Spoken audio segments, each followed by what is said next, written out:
The Ramakrishna Vedanta Centre, New Zealand is now a branch of the worldwide Ramakrishna Mission. Our headquarters is in Calcutta. It's a organization with about 260 branches, 180 of them in India, the rest in many other countries like in America, Canada, South America, Europe. New Are you also in the Middle East? We have got in France, Germany, but not in any of the Middle Eastern countries. South Africa, Australia, Fiji, and the New Zealand centers were started by some devotees somewhere around 2006, and it was affiliated as a branch of the Ramakrishna Mission in 2020 in the midst of the COVID, and I was posted here and I arrived in 2021. So Ramakrishna Mission, those who are familiar with the organization would know it's a spiritual organization, not a religious organization focusing only in temple activities. The focus or the motto of the organization is for one's own self-realization or mukti, along with that for the good of the world or the humanity. So service is a very important part of what we do. Otherwise, we would not be in the society, we would be somewhere in the mountains doing our own tapasya. So there are two principles of Vedanta, the two pillars of Vedanta. One is the divinity of every individual, irrespective of who they are, where they are. And the second is oneness of existence. We are connected and interconnected with the whole universe.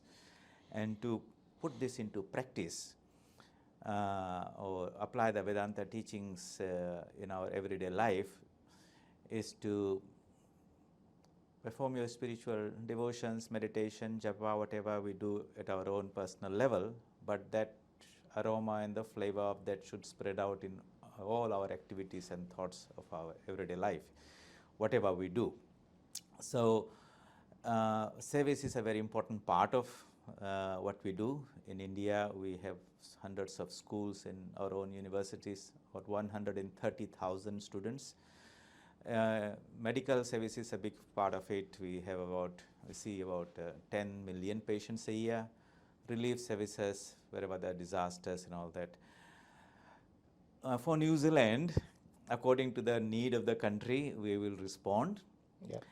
And so apart from bringing the knowledge of Vedanta, teaching the Vedanta philosophy, and teaching meditation to enhance the spiritual life of individuals, that's one part of it, the spiritual seekers and our devotees. But the goal is much more than that. How we can make this knowledge and wisdom of our ancient Vedic sages that has been accumulated through thousands of years, when they dive deep into the inner nature of man, in the inner space of man, and discovered that man is not just a body or a mind or an ego, but behind all of us is that ocean of consciousness. And those who are anchored and connected to that can draw as much as they want out of that infinite energy and make their life blessed. That is a special gift of India for the whole world. And so, according to the needs of a particular country and society, we try to apply those principles to serve some need, a crying need of the community. Swamiji, I think it's a very interesting point that you mentioned. You suit your activities according to the needs of a country. What are the needs that you have identified in New Zealand? I presume that it's transcended all religions and faiths, and the Vedanta Centre and Ramakrishna movement itself is sans any particular religion. It can be applied to any individual because, as you say, self-discovery is one of the motives with which this centre has been established. Have you been able to identify what the challenges are in the New Zealand society? Well, it was not very difficult to identify an area where we could really serve, and it's just that the space of mental well-being. It's not only a New Zealand problem, it's a global problem that has been really escalated by the pandemic, and we can see the effects of that. So we, and of course there are different types of solutions. People have come, counseling, more psychiatrists, more medication. That's how we see the response from the Ministry of Health and those people in that field. We thought, how could me being a monk and our organization being a spiritual organization could bring another slant, another solution to the same field.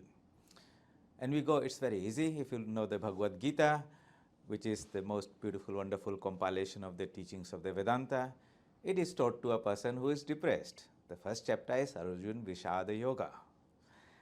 And such is the power of those teachings that when Sri Krishna taught that to Arjuna, the man who was all confused, wanting to run away from the battlefield, gathered up that courage and energy and strength to discharge a duty that's more challenging than any one of us can have.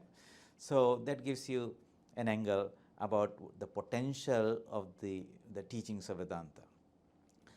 Normally Vedanta is taught to somebody who is interested in self-realization, all that. But like Swami Vivekananda said, what's the point of religion is not for somebody, for a person should not be given to somebody who is hungry. First you give them the food, then you give religion. There's no point talking about the Vedanta to people who are not mentally in the best place. Right. First we have to take care of their mental well-being, make them strong. Then that strong mind will be able to ingest, digest and apply that. So our first task is not to talk about the highest philosophy of liberation and mukti. It's about making them strong. And the Vedanta teaching says man is not only a physical being, it's a mental being, it's an emotional being, it's a moral being, and a spiritual being. Normally in our education, we just take much care of the intellectual part of it, information, knowledge and all that is taught in the schools. And the physical part, food, clothing, shelter is provided at home and parents. You may ask, what type of training is given to a child to strengthen them emotionally? Not much there.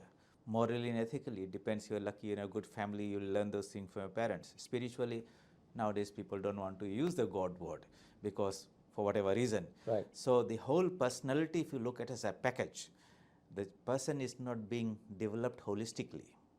And there are the soft corners, and when life hits them at those vulnerable points, they collapse. So the Vedantic approach is to facilitate a holistic development of that individual, especially from childhood to the teenagers to the youth, but grounded in the spirituality of that person. Spirituality here means the inner divinity of that person. All of us are spiritual beings having a human experience. That spiritual entity, which is called the Atman, is the most beautiful, profound entity. It is the source of immortality, it's omniscient, omnipotent, it's the pure bliss, it's absolute freedom, supreme peace. All the wonderful things that we are running for outside in the world is available right now in every individual deep inside themselves. That knowledge is not available to the people at mass, and the method to access that is not taught.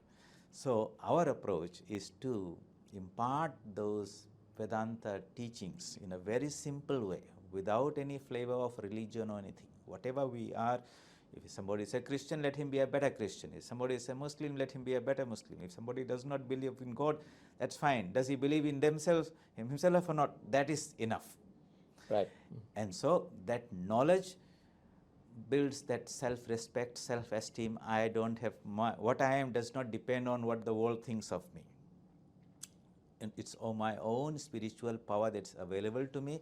And the second part comes on how do we make it available or experienced by that particular person. And that's where we design the meditation techniques for somebody to practice and discover. It's learning by doing rather than learning by instruction. And in a simple way, that person should be able to say, I feel good about it. I am feeling calmer. I feel better about myself. I can enter some deep space in myself where the world cannot intrude and disturb me. I can feel that peace. That's the starting point. And then we guide them until it becomes a natural life-saving skill for them. And then they apply it wherever they go. Morning and evening they can meditate to develop their own spiritual life. But if he has got better concentration, calmness of mind, he's a better doctor, engineer, whatever you are. And that's why this is so important. And it has to be delivered in a systematic way so that we can reach out to people. Swamiji, we discussed with you about the power of meditation and perhaps the need for it now. But I remember what Dr. Radhakrishnan once said, who was, as you know, one of the greatest philosophers of India. He said, we live in a troubled, turmoil, turbulent world, a world of guided missiles and misguided men. So spirituality is good when the mind is at peace. If the mind is not at peace, how do we achieve that level of peace? And how do we instill or prepare the young minds to accept the benefits of meditation and how to practice? So this is, I think, an issue that you would like to discuss. How do we begin with the beginners, like the young people? Well, the earlier we start in our experience, the easier it is. The mind of the child is not so scattered. As we grow, the mind spreads out, and it's difficult to gather that dispersed mind and focus. It's like clay, when it is soft, you can give any shape to it. Later on, as it hardens by the troubles of life, gets baked in this world, it's difficult to give it a new shape. And you might be surprised, and this has been my particular experience, because we have been teaching meditation to students in high schools. That's why we started in Fiji, but we took it to a primary school. And my experience was, to my surprise, the best results came from the prep and grade 1 students. It's just about going down to their level without too much theory, without all this hi-fi instruction, but giving them the guidance for them to feel. It's not something of the head, it's something of the heart. Right. Okay, and we teach them how to connect their mind and heart to the deeper aspect of their being. And that's the magic of it. So it's not so difficult as people might think. We don't need to read all the scriptures, all those things. That is later if you want to know the science and philosophy. But the real practice of it is simple, learning how to sit down, learning how to breathe properly, how to connect with and wish everyone, but then directing that mind within yourself. And we have developed pretty good guided meditation techniques by which, if you give 5 minutes or 10 minutes every day, morning and evening, that much probably alone is necessary to give a rudder to your day life, and you'll find that you are in a bit more control about whatever you're doing. Right. Because every word I speak, every action that I do is really controlled by the mind. And if you look inside, in the mind space, there's so many thoughts and ideas. The outside world is constantly impinging on us through the 5 senses and social media and everything, and creating a turmoil that's even worse. And if the mind is in such turbulent state, they are not able to make the right decisions at the right time. They're influenced by all the forces outside. They're not able to maintain their own willpower and achieve a particular goal. So it's about mind management techniques. That would be a better word, if I would Do you like do to that say. here in this center? We Swami? teach them to our devotees who come. Okay. Individuals who come who want to learn, we teach them through that. But we would like to do on a more organized, better way, that, and in a more universal way, to make it more available to the wider audience through technology and through face-to-face learning also. So you are doing it online as well to reach out to more people? Yes, so we have recently developed our new website for the center. It's vedanta.nz. It's much more than a normal website where some pages of information there. Actually, it's a private Facebook built within our website with a learning management system embedded in it. So we have got this study circles, group study circles. Right now we are having classes on the Bhagavad Gita and Kashmir Shaivism, online retreat materials. We have developed starting to develop online courses for people who can come at any time and go through that in their own systematic way rather than coming late and then missing out type of thing, and sort of giving them the freedom to take, learn, consume and understand what meditation and this Vedanta philosophy is. At some point they would like to say, how do I apply that in my everyday life? How do I meditate? So meditation is good when you're doing in your 10-15 minutes in the morning and evening, but the rest of the day you are out in this world, workplace, and under a lot of pressure. How do you maintain your cool, your balance, your poise in the situation? That is real where anxiety, stress and all those things happen. So what is the philosophy of life by which you can look at all those things and keep your head above the water and balance? So it's not only meditation, but it's Vedanta philosophy, a philosophy of life each one has to have. And then the world is the gymnasium in which we go and do these exercises and we do become strong. It's not a problem that we want to avoid. So we try to give a reorientation, a new perspective of life and why we are here, where even the hardships and difficulties are understood to be something that will make us stronger. It's going to the gymnasium. Yeah. You get sore, but strength comes out of that. So yeah, so it's about balancing that, and then people can take it and utilize that and see how they go. Swamiji, we would like to engage with you from time to time on these and also see how we can bring the benefits of your knowledge and your application of spirituality and meditation. There are three specific areas in which we are working now in Indian Newslink. One is those people, this is right across communities. One is those who know that they want help and they're trying to seek help. The second is one who do not know that they want help, but therefore they do not know how to seek help. Third one is those who are just about coming into life as such. Those are the young minds, people who come from perhaps troubled families. Inbuilt into all these are some of the social evils that we experience in the New Zealand society, like domestic violence, bullying, discrimination, various factors which are disturbing the human mind. Now, if meditation is a goal towards which you're working so that the mind is set free, we would like you to help us to reach out to these three segments who are Maori, Pacifica, European, whatever. They go right across ethnicities.